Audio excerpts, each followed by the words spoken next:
Hello and welcome to Gangs All Here. My name is Ryan Sampson, the host and producer of the show, but he is the Jets beat writer, Brian Costello, and that's my guy, Frankie Vinerini from U Stadium. We're here to talk about the New York Jets and, according to some people, the total dysfunction of the New York Jets. We'll break it down. We'll react to that hit piece that came out today. We'll talk about Aaron Rodgers' future with the New York Jets after his comments to the media yesterday. We'll talk about Garrett Wilson, Sauce Gardner, some of the future young stars. It's going to be a show about a lot of the stuff going off the field and actual on-field play recently for the Jets. If you stick around and watch, the entire gang's all here. But before I get to anything else, fellas, I'll start with Brian. How you doing, man? We're less than a week away from Christmas. Yeah, I know. I got to get this podcast done so I can go do my Christmas shopping, Ryan. It's my one day to do Christmas shopping. Are you one of those, your last second shopper? Yeah, well, yeah, I mean, my wife does 90% of the shopping, but I got to go buy some stuff for her and a few other people. So it's tough during football season. I don't have a lot of days off. So today's my day off other than talking to you two. So finish this and go. Frankie, how you doing, man? Doing pretty good, man. Question for you guys. Have you ever done Christmas shopping on Christmas Day, the morning of? Have you ever pulled that off? No. Stuff open on Christmas Day? Wow. Yeah, you have some CVS's and some places still open. I've done some last minute shopping before. But the Jets, gift that keeps on giving. This season's super entertaining, that's for sure. So I'm sort of waiting for it to end, though. It's just too much, but yeah, I think you set it up perfectly there, Frankie, when it comes to the gift that keeps on giving. You know, we see this piece from Diana Rossini, Zach Rosenblatt, and company about Woody Johnson. We asked you earlier this year, Kaz, and we had discussed the Woody Johnson stuff before when Aaron Rodgers was asked about, and he compared the Lions situation and how owners should be patient and let the GM and head coach develop the program and develop a culture. And there's no hiding it. The Jets have had a constant spinning the wheel of new GM, new head coach every single couple of years. And it's due to different factions and reasons, but it's never been consistent. But there's so many different parts of this piece. The first is, are you basing a lot of your critique on players on your Madden ratings that you see on the field? Yeah, I disagree on the spinning every couple of years, Ryan. I actually think they've been fairly patient with guys. Like Joe Douglas got how many years? 5 years, 6 years, 6 seasons, I guess, 5 years. Mike McCagnon before him got 4 years. John Idzik only got 2 years, so you could say that. Tannenbaum was there for 6 years.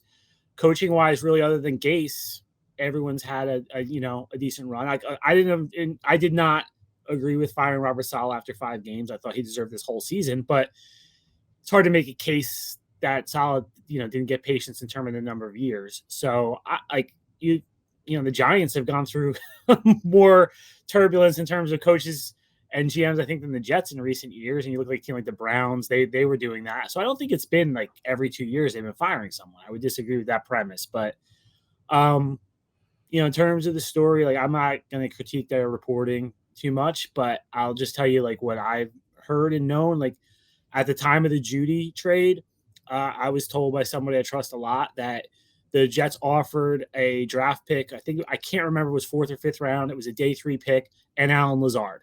That was their offer for Jerry Jeudy. I was told Denver preferred Cleveland's offer, which was all draft picks, because Denver just really didn't want Alan Lazard. And go back to March and how Alan Lazard was viewed. He had a terrible year. He still had another year with $11-12 million. I think he had this year coming to him. So it's understandable. Now, I think, from talking to people, would Woody Johnson have made a remark about his Madden rating? Probably. Did he squash the trade because of his Madden rating? No. Like, I think that's where we get a little blurry here is I have a feeling from the way they wrote that the source was in Denver that told them that. It said the Jets told the Broncos that this was the reason. Could Joe Douglas have made an offhand remark to George Payton and said, the owner thinks Judy's not that good because of his Madden rating? Yeah, that could have happened. And that's kind of the telephone game that we play. And then it becomes, he squashed the trade. I cannot see any world in where Woody Johnson squashed the trade because of the Madden rating. Would Woody have mentioned the Madden rating in a meeting? Absolutely. Like that's who Woody is. And so while I think their story probably has plenty of things that are right in it. I also think some of it's a little off, and I think there's not a lot of balance here. Like Woody's not the greatest owner in the world. He's also not Satan, and I think he's done some good things, and I think that should be presented. I also think the people that have been fired, like I like Joe, I like Robert, they didn't win, and so it's hard to make a case that like, oh my gosh, what is he doing getting rid of these people, and what like he was like holding their feet to the fire. Well, yeah, they didn't win a lot, right. So I don't really have an issue with that part of it. But so that's kind of where my initial thoughts after reading that this morning. Yeah, I think there's that element of the Jerry Jeudy trade, and there's the question I think a lot of fans have is when you have an owner that steps in and says, your reporting is that the Broncos like the Browns offer more than the Jets. So yeah, which makes sense because the Brown. I don't remember it, but I remember looking at the time, the Browns offer was all draft picks, and right. they didn't want Alan Lazard. I think that's what it came down to, and that to me made sense at the time, and it still makes sense to me. So Jeudy went to the Browns in exchange for number 135 fifth-round pick and number 202 a sixth-round pick in the 2024 NFL draft. So I think the Jets offered a fourth because I remember that was the piece was the Jets felt like they had a better offer because they offered a better draft pick than the Browns offered, but it was a fourth and Alan Lazard is what I remember, and the Broncos did not want to take on Alan Lazard at his salary, basically, so that was it. Yeah. So go ahead, Frankie. Oh, we lost Frankie, which is hilarious. But so my follow-up to that would have been, so do you think it's wrong to characterize that Woody Johnson is stepping into the football decision makers like a Joe Douglas and saying, no, we're not trading for Jerry Jeudy because I feel that player is not good? Yeah, I do. I think Woody lets his opinion be known to the decision makers without a doubt. I don't think he's shy about offering opinion. Which I think is his right to do as the owner. And I think for those who watched Hard Knocks offseason, you see that John Mara offers his opinion for the Giants. I don't think it's unusual for an owner to offer opinions. I don't think Woody is telling them no on decisions based on skill. I think Woody may tell them no based on finances. Sure. Like, I think, he sets a budget and he might say, no, we're not going to do that. Like, we're not going to pay that player or whatever. I think that could happen. I don't think he's squashing trades or signings because he doesn't think the player is a good player. I think he trusts his football people to make those judgments. Guys, am I back? Sorry. You're back, I don't know Frankie. what's going on. Yes. So, Kaz, I was going to ask you and Ryan too. Do you think the pressure to win at this point with Woody has just become so overbearing for him that maybe he's just doing things a little bit out of ordinary? Yeah, like he's forcing things. He's maybe around too much. Maybe he's saying things he usually wouldn't say. Frustration's starting to kick in. It seems that way, right? Would you say that? I mean, no, I think he's always been that way. Maybe a little more now, but I think the losing is just stacked up. Like, he's frustrated, but I do think just spin it forward. When he hires a GM and a coach, he's going to let them do their thing. Is he going to have an opinion about Aaron Rodgers? 100%. Like, he's going to have an opinion about Aaron Rodgers, but I think if whoever the Irish GM is like, we absolutely have to keep Aaron Rodgers, this is the key to the whole thing, I think Woody will go along with it. And if the GM says, absolutely, we have to get rid of him 100%, he's, we don't want him, Woody will go along with that. Like, I don't know which way Woody leans on Aaron Rodgers right now. I'm not saying that, but I do think he'll let them do their thing for the most part. 3 years from now, if it's 3 more losing seasons and 3 more no playoffs, is he going to be up their ass? Absolutely. Like, yeah, but like, I don't know. We all have bosses. That's kind of how it works. And I don't think that's that part of it's that unusual. I think there's a lot of owners out there who are that. And, I've used this analogy a bunch of times in the last few months, is James Dolan, right? We read all this kind of stuff about James Dolan for years and years and years. When did it stop? When he hired people that did a good job and he's left them alone, right? So you just got to get good. If they get a good GM and a good coach in here, I think this stuff will quiet down a lot. Right. I think the other thing that you had talked about is that, again, you were against the Robert Saleh firing. I I remember when was. that happened, we went live and Yeah. I asked you what your reaction was, and you straight up said, Ryan, this is what happens when the owner listens to the fans. So Yep. that was kind of baked into this story as well of Yeah. the influence of the fans and Woody being active on social media, and he's getting active feedback, whether it's from fans and also the personnel and executives in his front office and also in his building. So he's trying to get feedback and understand how they feel, what they're seeing, what they're perceiving. So there feels like Woody's more reactive, and I think that's where Frankie's asking, like, is he going to be more reactive, or like you're saying, it's going to be patient? Like patience needs to be preached a little bit when they do hire this next GM and head coach. Yeah. He's reactive. I do think in hindsight, Ryan, like I said that day in doing more reporting, the divide between Robert Saleh and Woody Johnson was much greater than I knew at the time, and I think that firing was coming for a lot longer than I realized. And so I don't necessarily think that was a knee-jerk reaction to fans at that time. I think he had just had it with Robert Saleh. But there are other instances where he listens to fans, and that part of the article I rang true is where I do think there's an influence from social media now that didn't exist 10 years ago, right? Like I think social media is taking on a different life. So that's different. Like you ask, like, is it different now? I think the difference is the instant feedback you get from people. And, but the question is how much of an influence that stuff is. Is he making decisions based on that? Is he making suggestions based on that? Is he just raising stuff to be, just test people out? That part is the hard part to figure out. But they're he's a tough boss. Like people tell you he's a tough boss, and I think whoever comes in is going to need to have a thick skin as the GM, both dealing with Woody and everything else that comes with being a GM in New York. But I just think we've gone a little too far the other way now in portraying Woody Johnson, as just this like tyrant or whatever. Yeah, and that's kind of how I came out of this reading is that he's just going around making impulse decisions. People are afraid to give him feedback sometimes because how reactive he could be on what you say.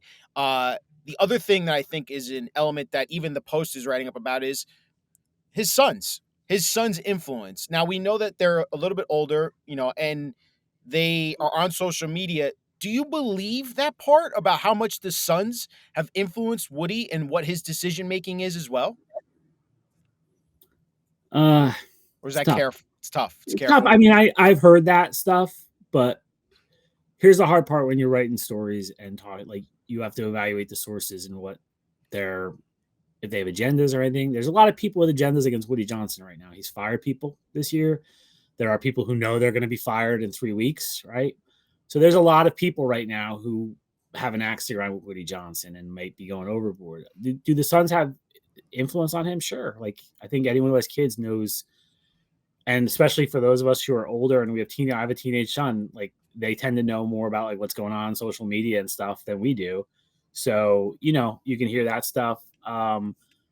Again, I don't think they're making decisions though. Like I don't think they're telling him what to do. I think, he probably mentions stuff that he shouldn't, that he's heard from them. But yeah, I've heard the jokes and like, a lot of times it's joking about it from people in the building of like how influential they are. But Brick, the oldest, is 18. He's a freshman at Harvard. He's going to take over the team at some point. So I don't think it's crazy that he's around. I think, anyone who owns a business probably brings their kids around when they're teenagers and starts showing them the ropes. So I do think that that's part of it. I don't think they should really be in the locker room. I mean, that part of it, I do agree with. I think that's a sacred place. Right? Are they in the locker room often after every game, Kaz? I don't know because like we go, like the media goes in 15 minutes after or whatever. Like we go do the coach press conference and we go in, and so we're not in there, right? I've seen them go in the locker room plenty of times. I don't know if it's every week. And now Brick is at college. Brick is a freshman in college, so I saw him in Miami. I did see him there. I didn't see him in Jacksonville, so it's not. I don't think it's every single week. And I was aware of he gave out the game ball after the Texans game. He posted that on Instagram, so it wasn't like that was some big secret. And yeah, players thought that was weird. Absolutely, players were like that was weird. So Interesting. I don't think Woody quite comprehends the sanctity of places like the locker room or meeting rooms in the building and that kind of stuff. So yeah, I'm not gonna say it's a non-issue, but there are people who have issues with it. But I also don't think it might be the DEFCON 1 situation that it's probably going to be portrayed as today. Yeah, I think the DEFCON 1 situation you're hinting at here is that I am now I'm reading this, guys, and now it's like, okay, this is a big like portrayal of Woody and how his influence is and what he's doing. And granted, he's the owner; he can do whatever he wants. We can be critical because we watch the team and we're fans of the team, but it's his decisions. And ultimately, some of the things you do read, like Christian Hackenberg, he was right about. That was a terrible pick. Yeah. Like everyone knew that was a terrible pick yeah. at the time. Yeah. It's funny when I read that one because I remember, I don't know if you guys remember this. 2016, so Hackenberg was a rookie. They were Fitz threw 6 interceptions against Kansas City, and we were all kind of going like, are they going to stick with Fitz? Would they start Geno? Would they start Petty? That was the conversation. And I wrote a column like, this is a bad sign that we're not even talking about the second round draft pick. Like, yeah, is even a candidate to start here. And Woody saw me on the practice field and called me over. And he started getting on me about Hackenberg. And like, like he was supporting Hackenberg. So it was funny. So when I read that, I was like, I kind of chuckled at that one. But yeah, I mean, yeah, he's not always wrong. And again, people get mad at me when I pick against the Jets on Sundays a lot of times. And I'm like, well, do you want to see my record picking against the Jets? Because they haven't won a lot since so it's like, so Woody probably criticizing some of these decisions. I bet he's been right in a lot of cases because they haven't made a lot of great decisions. Because they're 4-10 and you're 9-5 and picking games this week. So that should tell you everything you know. There you go. Yeah, but I do think, there's things that Woody does. Like Woody kept everyone employed in COVID, right? Which not every company did that. And he did that. And I've heard stories about him doing very generous things for employees of the Jets who've had, tragedies in their family, and he's taking care of them and that kind of stuff. So I do think there is some balance to this of, he's not the worst of the worst, I guess. But that being said, I get it. I get the frustration. They haven't won. They've got to find a GM and a coach that can turn this around and start winning games. And if they do that, these stories will stop. Yeah, I mean, winning, it's cliche, but it's true. The winning is the ultimate deodorant. It covers up a lot of these things and these warts that you hear on the back end. Listen, there's a human element to this, right, of Woody Johnson, the person, and I'm sure he's probably great to a lot of his employees, but the on-the-field product just has not met in anyone where, like, even relevant football at this point in the last 14 years. And that's he's made bad decisions. I think he'd be the first one to tell you he's made bad decisions, and right. Like he's hired wrong people, a lot of times. And so that's part of the problem. So I think my follow-up to this all would be how much of an influence, and I think this is an interesting question just because you have been in the media for a long time, and I know this, like, how influential can something like this be on candidates that are interviewing for this job? I know you say there's only a certain amount of job opportunities out there, but there is that thing of, do I really want to go work for an owner like this? Yeah, I don't think this is news to those people. Let's put it that way. Like I think maybe some of the anecdotes would be, but I think the word is out on Woody, like how he that he can be a challenging owner and he's going to have opinions. He's not just going to he's not going to go sit on the beach and let you do whatever you want. He's going to have opinions about it and talk to you, and you're going to have to meet with him. So, I do think part of the process for the Jets is selling themselves to some of these candidates. Not every single guy, but like if you're talking about Mike Vrabel or Ben Johnson, I'm not really sure who you'd call on the GM side, as no one's really emerged as the most in-demand GM yet. But if you're talking about these guys who are in demand, the Jets are going to have to do some selling themselves. Now, the checkbook helps in that department, right? Like when they hired Joe Douglas, did not want to take the Jets job. He did not. They had to go to 6 years on his contract. They made him the highest paid GM. They had to go to his house and basically beg him to come. Gase drove to his house and begged him to come. So it could take that for one of the if you go after one of the guys who have options. So I think there's some selling element, and yeah, I think people will have questions. I get questions from agents a lot about Woody, and but I think most of these people will have someone that they know in the building, and they'll probably talk to them, and it's going to be through their lens, probably. Yeah, But I also think this, Brian. I do think people in football world, in executives and coaches, are arrogant. You can almost have to have some level of arrogance to achieve what they've achieved and to be up for these jobs. And they'll think, well, I'll fix it. Like, it'll be fine with me because I'm going to win. None of these guys take a job thinking they're going to lose. So, I do think that's part of it too. Yeah, the one thing I was going to say is I think when you're looking at this article and going into the coaching and GM hiring process, you have to compare what's going on with the Jets and what's going on in other places. How bad is this article versus what's going on in Chicago or New Orleans, etc.? Good point, Frankie. Because I do think you could take any of the teams who are, let's say, 2-win teams or 3-win teams or 4-win teams right now, right? That's about 9 teams, I think. Yeah. Any of those teams. If you wanted to do an article like this today on those teams, you could find some element of those teams to write an article like this. And maybe it's not the owner, maybe it's the team president. Like in Chicago, that seems like a little weird situation where they have the president. Maybe it's, at the GM level, the ones who kept GMs. When you lose, there's dysfunction. Like that happens. And it's all of these teams probably have some stories that they could tell. Like one of the things I said this morning is like, I wonder when they're going to do the Giants, right? Because there's just or Jerry Jones and the Cowboys. I'm sure that's going to be a nice one soon. Chicago clearly has a lot going on. Like you can tell that from the surface, right? Jacksonville has a lot going on. So Cleveland Browns. Yeah, I mean, you can do there's problems everywhere. To your point, Frankie. Anyone, if they're looking for a GM or a coach or just a coach, like there's been problems there. That's why they're looking.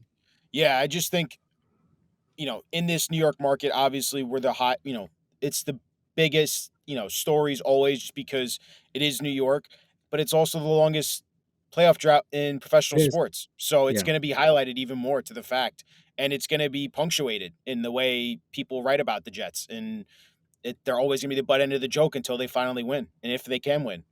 So I asked you, and you say, and I hear you. So far, the candidates they've interviewed, John Robinson. We've heard about Louis Riddick. We've heard about Thomas Dimitroff. They've announced Thomas Dimitroff as well. What more can you say about these 3 candidates and that the Jets have looked into these 3? Yeah, Riddick hasn't interviewed yet. I think he has a complicated schedule because I think he was calling a bowl game last night that I was watching. I think that was his voice I heard. Yeah. So he's obviously busy broadcasting. They are interviewing somebody today, I heard, which I think, will be announced later today. I heard that I was asked not to report it, but I don't think it's going to be a name that moves the needle for you guys. Like it's not someone big, but I thought Dimitroff and Robinson were interesting in the fact that, they've done the job before. That to me is intriguing. When you sit and look at it, I think we've talked about this before, that the GM is a hard job to project, right? Because you're either have been a scout, you're either been on the cap side. No one's really done that whole job. That was the big Joe Douglas thing, was he ran the drafts in Philly. It was kind of like that was his thing. But you hear that stuff, you don't always know how much they've done. I remember talking to Rick Smith, the Texans GM, after the Jets hired McCagnon. And I'm like, how about you tell me that he's the one who picked JJ Watt? And it's like, no, it's not that simple. Like, they don't make the picks. So it's very hard to evaluate, is Mike Borgonzi going to be a great GM just because he's in Kansas City around Andy Reid, Patrick Mahomes, Brett Veach, like a winning program. So with Dimitroff and Robinson, they have a track record. They've done the job before, which I think would be a smart way to go probably for the Jets, is to get someone who's done the job, both jobs before. I just think learning on the job is tough here. I think it's tough in this situation. You don't, with 14 years, 14 years is going to be over their heads.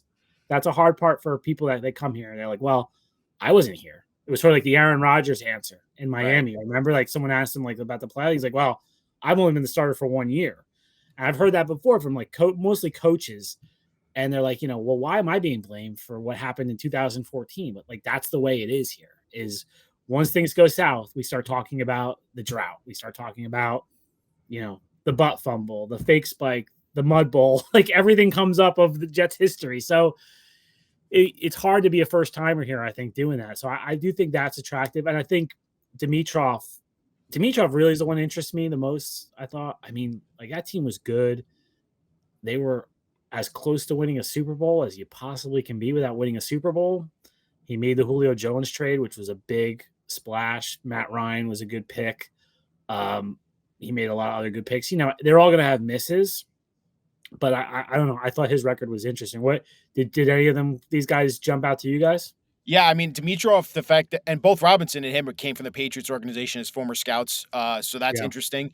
I think what Dimitrov interests me is that he might recognize good coaching, and that the fact that he had two current head coaches on that staff with Dan Quinn and Kyle Shanahan, and you could consider both of them two of the better head coaches in the NFL right now. And I just think that that's important too. Not only is picking players and like you said, there's going to be misses, but it's the coaching that you're going to pick and how that they build their staffs there. So that to me interests me about Dimitrov. Robinson, on the other hand, I think he can evaluate talent. The A.J. Brown pick, while that was a terrible decision to trade him because of the whole contract negotiations, and we'll get into that with Garrett Wilson, he can recognize talent. Jeffrey Simmons, Derrick Henry. He's picked some real good superstars. Isaiah Wilson's a tough one, though, Ryan. Isaiah Wilson's a tough one. Maybe the worst draft pick in the last 10 years. And Caleb Farley was not a good pick either. And like I say, everyone makes mistakes, but like Dimitrov's mistake is like Vic Beasley, right? But everyone thought Vic Beasley was going to be good. It was a bad evaluation. Isaiah Wilson, like you heard when he was coming out, this guy could be a problem. And Caleb Farley, when he was hurt, like you heard and then it happened. So like those ones concern me. The other part with Dimitrov that's interesting to me, like I think I mentioned this before. I read an article about the Commander search last year when they named Rick Spielman. I went back and was looking at stuff, and after the fact, they were talking about Dan Quinn, and they said one of the things that stood out to them was like they asked guys like, "What's been your toughest challenge professionally?" Well, for Dan Quinn and Thomas Dimitrov, we all watched it. We watched it live. I was in the building watching it. Like they lost the Super Bowl when they were in 28-3. Like how the hell do you come back from that? So, and like they've been through it. Where if you're an assistant GM, what heat do assistant GMs ever get? Like they don't, they don't really take the brunt of accountability for this stuff. So that part interests me too. Is like he's been through it before, and we know he's been tested. Yeah, Dimitrov, he created actually a sports analytics company recently. That's pretty interesting. A few years ago, this Summer Sports that actually. I'm reading about it now. It's aimed at creating precision in player acquisition and roster management in the NFL. And whenever I listen to him speak, I just like how he's thinking about actually where the game is going. He's very analytically based. 2 years ago, I think I was with him in Arizona at the league meetings, and I ended up talking to him for a while. There's this reception at the league meetings that we were allowed to go to, and he was there, and he was telling me about that website, Frankie. Like he was really enthusiastic and like explaining it to me, and like he's a smart guy. He's a really smart guy. So he's an interesting one to me. We'll see. I think they're going to go through a lot of interviews once the season ends with guys who are employed. But I don't know. This is why they moved on from Douglas when they did, is to get this thing started. And I think it's smart. I think it's even smart just to get the reps, so to speak, of interviewing. Like, they can kind of figure out these first interviews, what they're looking for. Ultimately, when they're going through this search, are they going to be tied to, we gotta hire the GM first before the head coach? Or are they going to be able to say, we want Mike Vrabel, we're going to hire Mike Vrabel, and then the GM will come after that? Yeah, I don't think they're married to anything, Frankie. Ryan, I think they're married. I think they're both.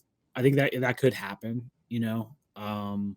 If they if they find a coach that they really love, they could hire him first, and then have him involved in hiring the GM. I mean, that's how Seahawks did with Pete Carroll, right, and John Schneider back in the day. So I can see. I think the other way is more likely, hiring a GM first. I just think that's the traditional kind of method. But yeah, if there's a Vrabel, I hard for me to see another coach in that frame, right? Oh, we'd hire him and then have him involved with the GM. But I can see that with Vrabel maybe. Well, Right? it was Bill Belichick there, and Yeah. he took the University of North Carolina job. Real quick, going back on Vrabel though, do you think he takes that Ohio State job if Ohio State ends up losing to Tennessee?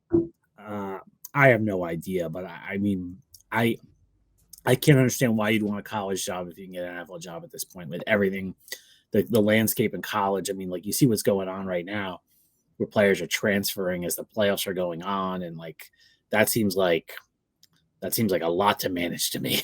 Just and more than ever in college. So if you Bill Belichick didn't have an NFL job, so he had to go to North Carolina. I think Vrabel will be able to get an NFL job, so I can't see him going back. Well, you saw that.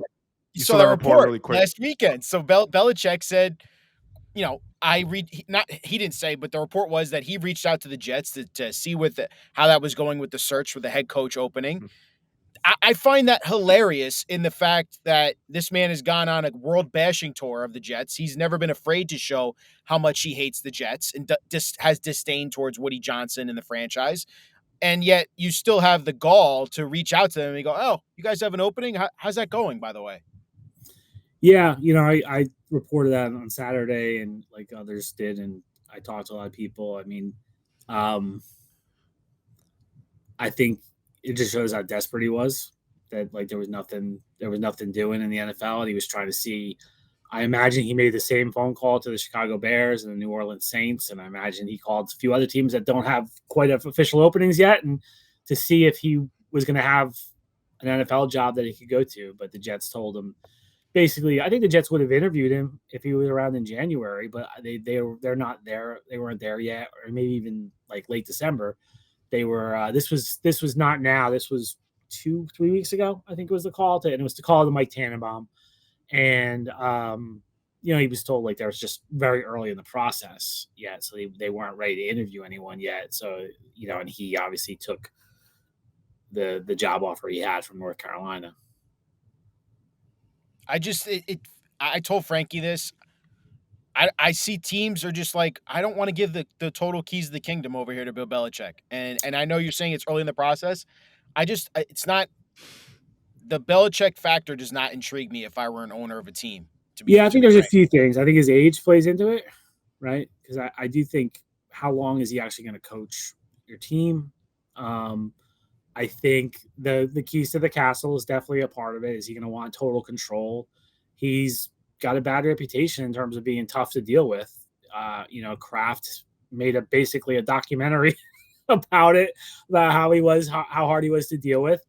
I think his failings as a personnel man in the last 10 years, I don't know how far you want to go back, but it's been a while since he hit on all those, Gronk and Edelman and those guys. It's been a minute since he was really hitting those home runs on personnel. And I think coaching staff too. Do you really want to bring in Josh McDaniels and Matt Patricia and the same old cast and crew again? So I think those are concerns of NFL teams for sure. The one thing with Belichick, though, that I think we can't deny is his ability to discipline a team. He keeps players actually accountable. And I think that's something that this new head coach has to do. So I'm all on board with the offensive-minded head coaching route over, let's say, Brian Flores or an Aaron Glenn. I'm more on that ship for sure. But with that being said, there's going to need to be a person in that locker room that's going to be able to discipline these guys. And to play off of that more, that's why I think we haven't seen players develop properly here. Mekhi Becton, I think, could have developed if a coach kept him a little bit more accountable for maybe his weight issues. Well, they were pretty hard on him, Frankie. Were they? I mean, Becton's people will tell you they beat him down to the point where he he needed it to go somewhere else because he was so beaten down here. He didn't feel loved. Like that was the Becton thing. So Yeah. here's where I am on the discipline. I agree there needs to be some discipline, but I also think like, and I don't know how you get this. Like getting there is hard. The locker room needs to be the discipline, right? Like Belichick, I'm sure did a lot, but you know who everyone was afraid of in New England? Tom freaking Brady. Like, and he set the standard. He was doing what he was supposed to do. So it's like, do you really, are you going to screw up? Are you going to do something? And Brady's not doing, like, are you not going to work out at 5 a.m. when Brady is there, who's got all these MVPs? And I'm gonna guess that in Kansas City, like Mahomes probably controls that locker room. Like I was around the Yankees for a long time, and like Jeter set the tone. It wasn't Joe Torre, it wasn't Joe Girardi, it was freaking Jeter. Like Jeter would speak up when he had to, but most of the time it was just through his actions. Like, so I don't know how the Jets get there though, because you got to get one of those players, so it's hard. But I think the coach can only do so much. In terms of discipline, I do think they need more than what Saleh gave them. But remember Gase got criticized for finding Quincy Enunwa, right? Like that stuff. Like he got criticized for that. So I don't know. I think it's locker room driven more than anything else. And I think that's one thing about this team is they don't have good leaders in the locker room. And I think CJ Mosley's a good leader by example, but he's quiet. I don't think Rodgers is a great leader. So I think I don't know how they find it, but that's the solution in my eyes to the discipline issue. It's just, I don't know. There's so many unanswered questions here, and I know we're hammering you with them, Kaz, and I know we can't get a lot of the answers, but the big one I think we have to ask you about now is the Rodgers thing, right? And we'll flip it over into that part. We've talked about the GMs that they've interviewed. We talked about Woody Johnson, the scathing article, but now let's talk about the Woody Johnson aspect. Aaron Rodgers aspect. The Aaron Rodgers aspect. So his future, I think Frankie dove and bit the bait a little bit, and he's like, I'm kind of digging what Aaron Rodgers has been playing lately. I, on the other hand, still think that there's just not much left in the tank. Like, this is the best you'll get against a terrible Jaguars defense. Yeah, he'll go off for 300-plus yards and 3 touchdowns, and that's all great and dandy. I just don't know if this guy's going to help you win a Super Bowl or get you into the playoffs. Those are questions that the GM needs to figure out, right, heading into next year, including the contract part, which you spoke to him yesterday in the locker room, and he said he's open to restructuring. I brought that up to you last week. I said, could he possibly restructure this thing? I don't think there's any way. I think he gave the right answer he was supposed to give there rather than F no, but I'd be surprised if he took a pay cut because it's not restructuring, Ryan. All restructuring does when you hear that term is you're using it. Basically think about using a credit card. Yeah. You're pushing the money off into the future, right? So like you're spreading it out for cap purposes. The Jets can't do that with Rodgers because they're going to have to cut him at some point, whether it's this year or next year. And if you push the money off, that just means the bill gets bigger when you cut him in the future. They need him to take less money, like literally take less money, because then the money disappears and the cap issue goes away. I'd just be shocked. And look, I've said it, after the Colts game, I think, or the Seahawks game, Colts game, I think it was, like, I would move on. And I'm like, don't be fooled by what you see in December, right? Because there's no pressure right now. They like you said, the Jaguars are the worst pass defense in the NFL. The Dolphins are not a very good defense right now. So it was beautiful conditions in Florida. Perfect day to throw the football. So I think everything kind of set up perfectly for him. And the offensive line is playing great right now. Yeah, I was about to say, he had the most time to throw in the NFL this past weekend. In terms of pass blocking, they're great right now. So that's helped. So yeah, I'm not buying it right now. I think it's time to kind of move on and just you're starting with a new regime. I think the difference between him and Tyrod right now, there's still a difference. Like Rodgers is still better, but I don't think it's what it was. Like it's not this gigantic gap that it was. I think Tyrod could be a good bridge quarterback next year, and you have someone behind him that can play when he gets hurt. So there's a couple elements there. There's the money factor. There's the on-field play. The on-field play's been better. He says he's healthy now. The offensive line has been better. They've been playing together as a solid unit now. The opponents they're playing, the conditions they're playing are true factors as well. If Rodgers, let's say he does the surprising thing to you, Kaz, and he says, you know what, the new GM and new head coach, I want to stay here because I don't see myself playing anywhere else in the NFL because I Yeah. don't know if there's any openings that are going to be available for him next year or who wants to take him on. Yeah. The Jets are in that period right now of there's talent on this team. The AFC, while we all think it's really strong, you see you could sneak into the playoffs in the wild card here if you can be a solid team, not a great team, but a solid team. Who knows what happens next year? Who's great, who's not? But if Aaron can be that bridge quarterback next year and take less money, and the Jets can find something in this year's draft or the following draft, it just feels like a smoother transition for the next GM and head coach than cutting him and saying we're going with Tyrod and we'll figure out this team next year. Is he going to learn an offense? Maybe he will. I doubt it, Rye. And to Like, that point, yeah, he doesn't even want to run the offense now. Yeah. Like he does his own thing. Like I just think it'd be tough. I think it's, and then like I do think the question too is who the coach is a factor, right? 100%. If the coach is Vrabel and has a track record, maybe he could handle Rodgers. If it's some first time head coach, like Aaron's going to run over him. Like I think he'd have a hard time. I think Matt LaFleur had a hard time managing him, and so, and I do think too, if you're a GM, you're going, okay, at some point the Jets have to pay the piper for Aaron Rodgers. Do I just do it now? It's my first year, rip the Band-Aid off, take the $49 million hit, which it doesn't cripple the Jets next year. They can still do some stuff, but you're going to be in the early stages of roster building as the GM. Or do I push it off a year and now it's $63 million? And I'm in my second year. Like I got to start I got to make sure I'm hitting on almost everything here to push this team forward.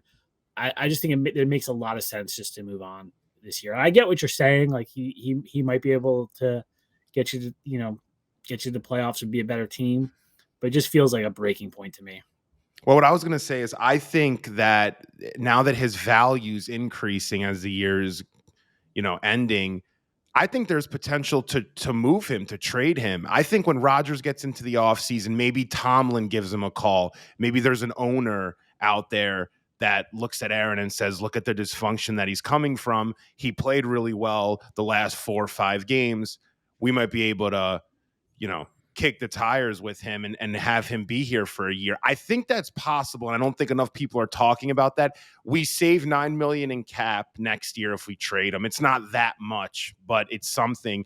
We don't have to pay his salary, obviously, and we could get some picks. Maybe we get a 3rd and a 4th rounder, however it's grouped. But I think that's a possibility. I don't know what you guys think, but I think trading Aaron to me makes a ton of sense. You recoup assets.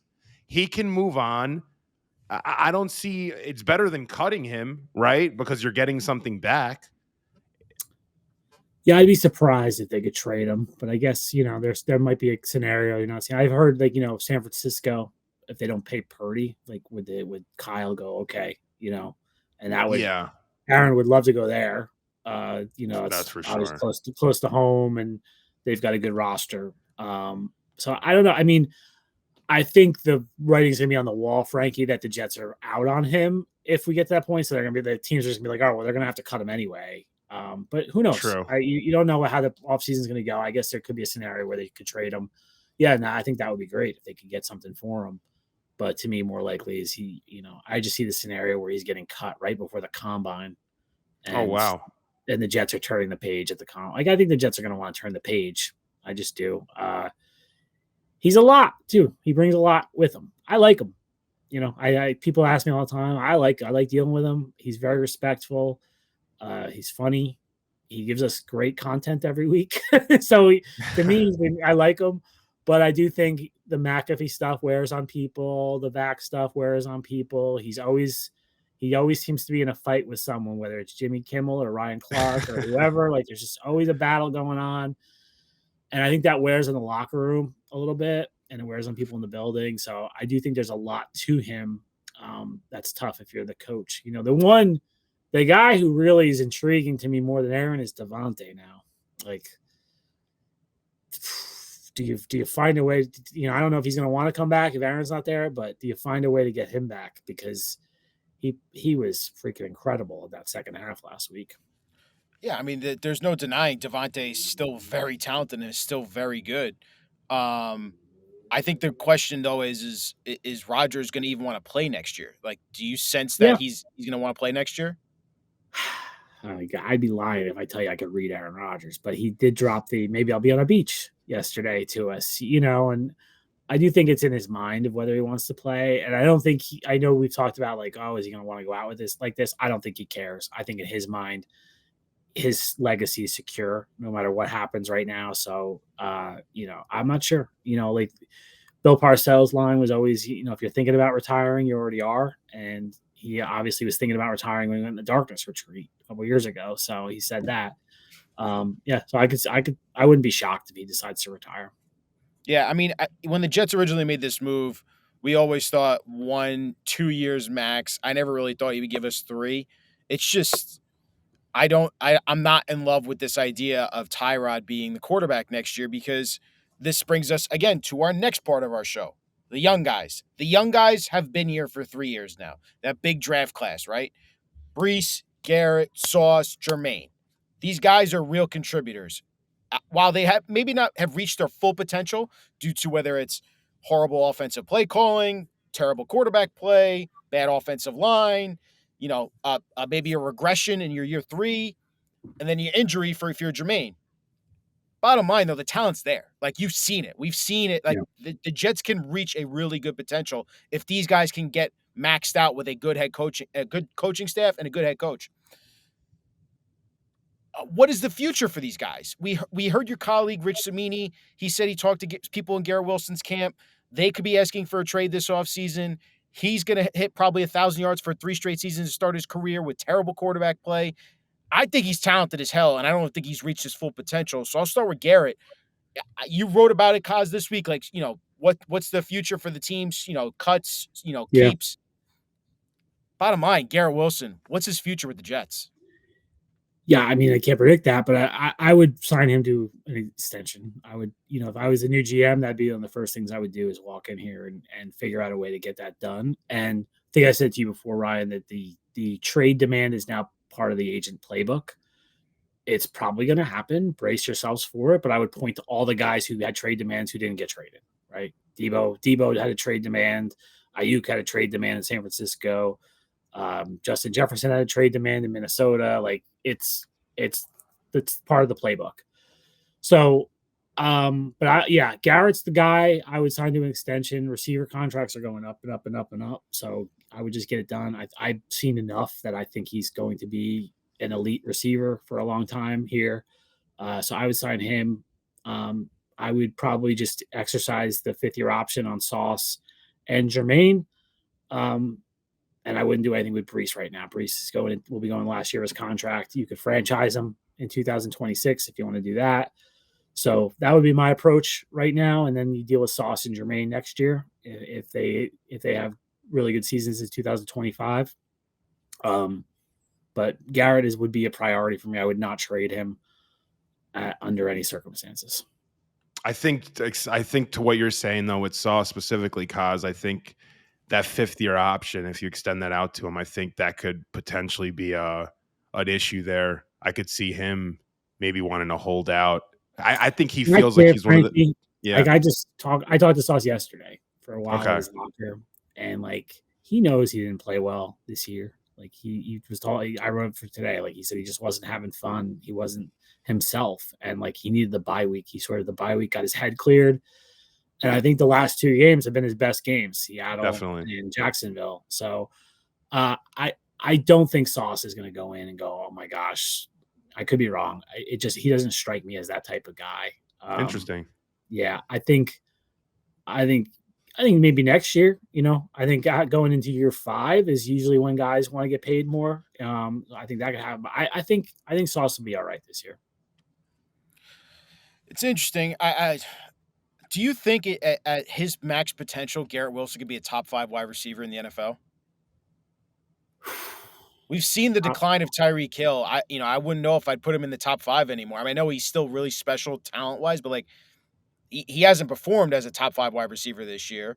And Justin Jefferson's obviously Who are the Justin top Jefferson, 5? Justin Jefferson, Jamar Chase. Jamar Chase, AJ Brown, maybe Nico Collins, if you wanted to put him in the top 5. Actually, Nico's been playing really well. You know what? You could put, I mean, Amon Ra. You guys mentioned him on CeeDee Lamb. Yeah. CeeDee Lamb, yep. Yeah, I think Garrett could be in that conversation. Yeah. I think I think the offense does him no favors, though. The same thing with Brees. Yes. Yeah, there's not a lot of space. I mean, Rye, we were speaking about this last week, and Kaz, I was going to bring this up to you. I follow some of these new accounts on Twitter, this Dan Casey individual. There's a bunch of these new offensive. The coaches, Coach, right? Yeah, and just the way that they're showing the game, especially on offense, and how open things are for some teams like the Lions and what Liam Cohen's doing with the Bucks and what you're seeing with McVay in LA. We don't see any of that. I mean, they have people they have tight ends motioning in, going out, faking it, running a leak to somebody else. It's like I'm like, where the hell is that here? We don't do any of that I actually thought Mike LaFleur was decent at that. Yeah, he does.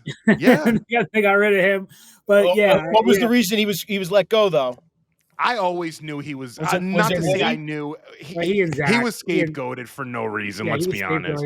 He and Zach just hated each other too. Like it was just that was a bad situation. But yeah, Woody scapegoated him after that season. I like LaFleur too, man. I think he had potential here. Yeah, no, you're right, Frankie. I'm like Liam Cohen's an interesting name. I hope the Jets will talk to him. I think they probably will because I'd be interested in him. Is there any indication he wants to be a head coach? I mean, people are assuming he might just stay. I don't know. I haven't heard any. Huh?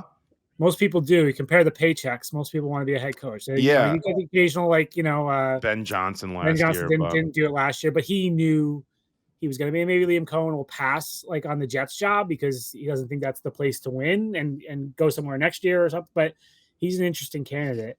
But yeah, no, I agree. And even Garrett's frustration on the sideline after they, like he's saying, just throw the fade. And it's funny, they came back and threw the fade to Devontae. Unbelievable.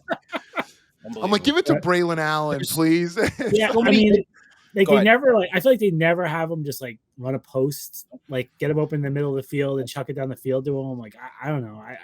They did throw the go route early in the game the other day. It didn't work, but yeah, I would even Rodgers misses him when he's running wide open. I mean, not missing, but the play against the Dolphins, he should have had an easy walk-in touchdown there, and Rodgers practically makes him catch this thing on the sideline. There's just I understand where Garrett's coming from. It is an antiquated offense. It is not what's modern right now, and it's frustrating to watch. And I think that Garrett has a great point there, and I don't want to see him so frustrated to the point it's like, can we get modernizing this offense? Rodgers has this mentality of, I'm going to do everything at the line of scrimmage. And like you said, guys, he's changing a lot of things at the line of scrimmage. Offensive coordinators call plays to set up other plays later in the drive. It's not just about what we're calling right now in this situation. It's also about, I need to set things up. There's more into the details of why we're calling some of these plays. And maybe that goes to what you're saying, Kaz. It's time to break up with Rodgers. It's time to let him go off into the sunset. It goes to what I'm saying, and I think a new coach would have a tough time with it, Ryan. Right? I think that's why Hackett was his ideal offensive coordinator, because Hackett was just going to go along with whatever Aaron wanted and was going to be fine with it. I think if you bring in, Liam Cohen and Aaron Rodgers is like, I got this. No, we're not going to run that play. We're going to run this play because Devontae and we ran this in 2015 in Chicago and it worked. I think Liam Cohen's head's, I don't know Liam Cohen at all, but I think his head would explode. I think any coach's head would explode. So I think that's the tough part of the equation of bring back Rodgers. Him meshing with a new coaching staff would be interesting because the LaFleur stuff, there's a lot of stories with him with LaFleur. That didn't go very well when he got there.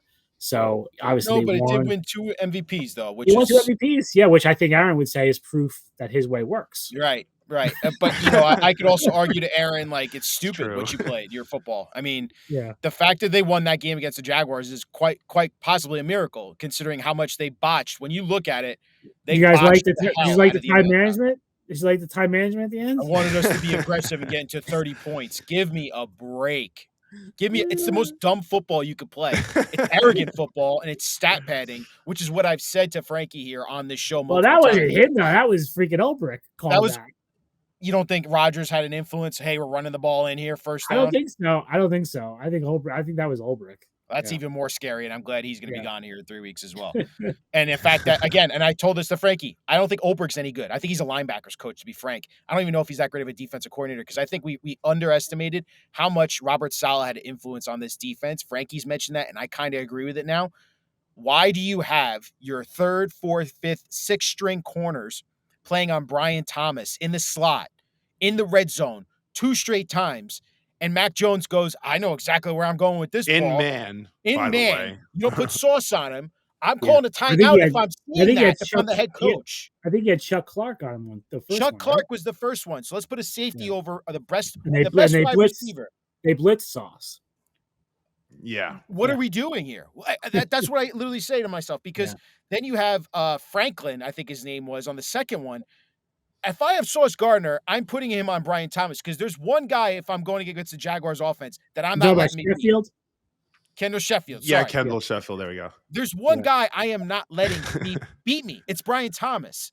In red zone on third down, I'm putting my best corner on Brian Thomas, and then I can blitz whoever the hell I want. Go blitz Chuck Clark. Don't put him over Brian Thomas. It's stupid football. It makes me wonder, where's the critical thinking? Where's the actual leadership? And this speaks to everything we've talked about. It's just hiring the wrong people, the wrong staffs. It's just been an absolute unmitigated disaster. And it's not fun for me to watch. Like, that wasn't fun for me to watch on Sunday against the Jaguars. Like, I literally told Frankie, I'm like, this defense is a mess. It's a mess right now. We won, though, Ryan. We got no pressure on Mac Jones. He almost threw for 300 yards. Mac kidding. Jones. He's Shooter Jones. Come on. You know what I'm going to say to what you're saying? I completely agree. And there are so many issues with this team. And I'm at a point mentally, and tell me if I'm wrong, I want to rebuild this whole thing. I don't care who plays quarterback next year.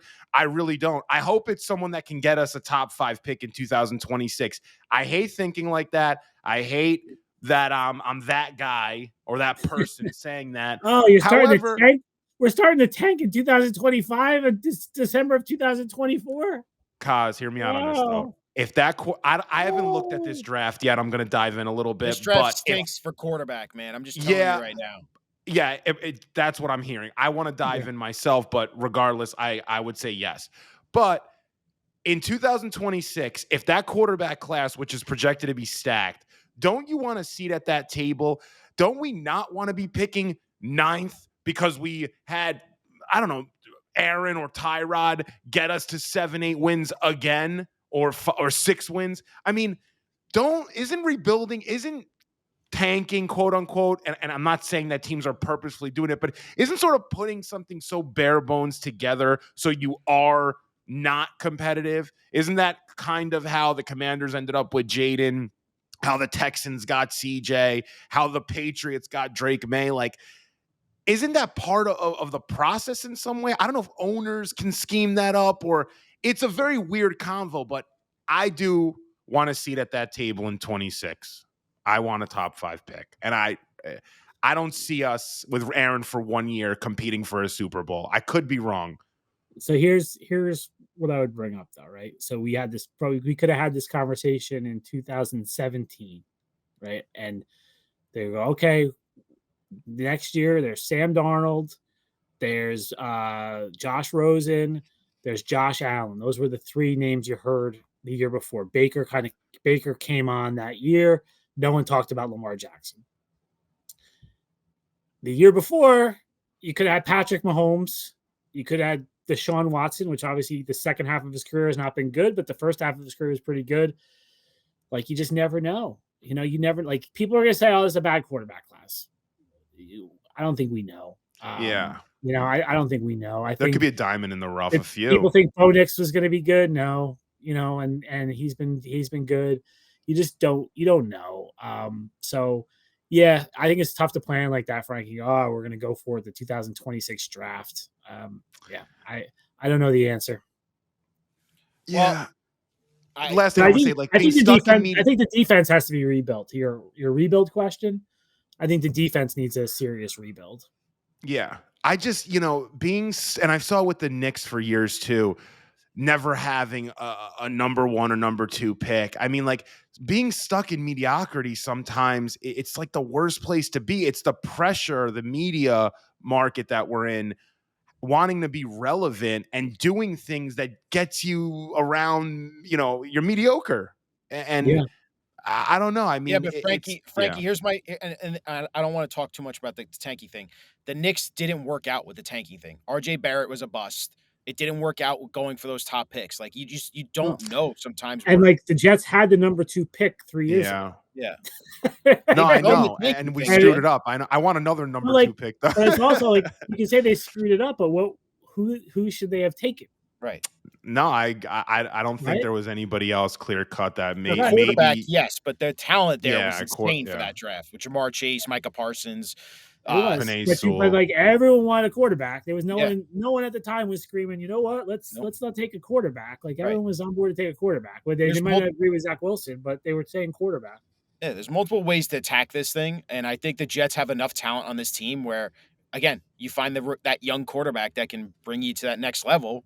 That's what's going to ultimately solve all. That's what's going on with the Commanders with Jaden Daniels. That team is not great talent-wise. They have solid talent, but Jaden Daniels elevates everyone, and he brings them to that next level, and that's why I think they're ultimately successful this year. But let's talk a little bit. Wrap this whole thing up. Let's talk about over-unders because Kaz is still hot, 4-2 last week in over-unders. I was getting nervous with the Rodgers overs early. It did not look promising, Ryan. It did not. Again, first the Jets start slow. I don't know. Some reason they just keep starting slow offensively. But 4-2 last week. He's 50, 37-1, 13 units. He's up right now if you're following him all season long. As for predictions, I had to win. Kaz had to win. Kaz is 9-5. I'm 7-7. Got back to 500. Frankie, you're 0-2 because you picked Frankie going against the Jets. Going against the Jets. So, Kaz, I do have some. I have no feel for this game this week. No. Well, what's funny is I'm loaded up on props here for you because there's a lot of star power for fantasy football playoffs going on right now. The hard part is going to be 25 freaking degrees. I know. I have a feeling that. All right, we'll get to predictions here in a sec. But let's talk about over-unders. The Jets, let's start off with some Rams players. Kyron Williams, 84.5 rush yards. Over. Let's go to Puka Nacua, 85.5 receiving yards. That's a good number. It's a lot. Under. Wow. Matthew Stafford, 243.5 pass yards, 1.5 passing touchdowns. 243. I'm going to go under. What was the total? What was the touchdown total? 1.5 pass touchdowns. I'm going to go under yards over touchdowns. Okay. And then finally for the Rams, Cooper Kupp, 58.5 receiving yards. Over. Now let's talk about some Jets. I got Aaron Rodgers, 244.5 pass yards, 1.5 pass touchdowns. I'm going to go under and over. Devontae Adams, 73.5 receiving yards. Under. And Garrett Wilson, 62.5 receiving yards. Over. All right. I like those picks, Kaz. Thanks. Stafford and Rodgers were the same passing yards. Did I hear that right? They're both 244.5. Stafford's 243. Rodgers is 1 yard more. Wow, interesting. Yards. All right, Kaz. Now it's time to do some predictions. Do you want to go first? Do you want Frankie to go first again since he's 0-2? Let Frankie go first. All right, Frankie, what's your predictions for this game? The Jets are 3-point underdogs to the Los Angeles Rams at MetLife. I think the Rams are blowing us out, baby, at home. I think this is the blowout special by McVay. I'm going 31-17 Rams. I think it's going to be a massacre. All right, Kaz, what do you got? I'm a similar score to Frankie, but I don't think it's going to be a massacre. I think it'll be close, and then I think the Rams pull away in the fourth quarter. I'm going to go Rams 30, Jets 23. I'll go. So it's a touchdown. But yeah, the Rams will be in control of the game and then pull away late.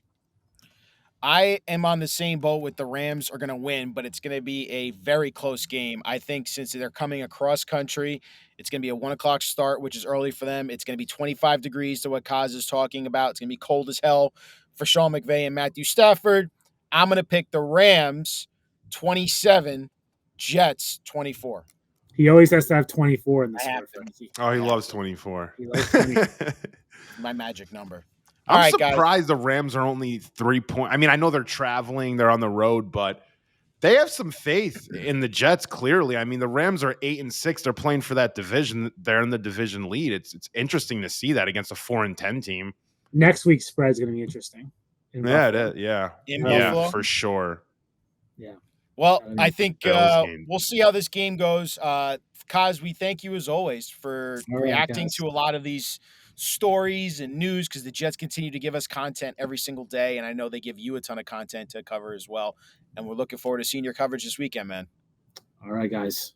Have a good weekend. Happy holidays. We'll talk to you later, Kaz, all right?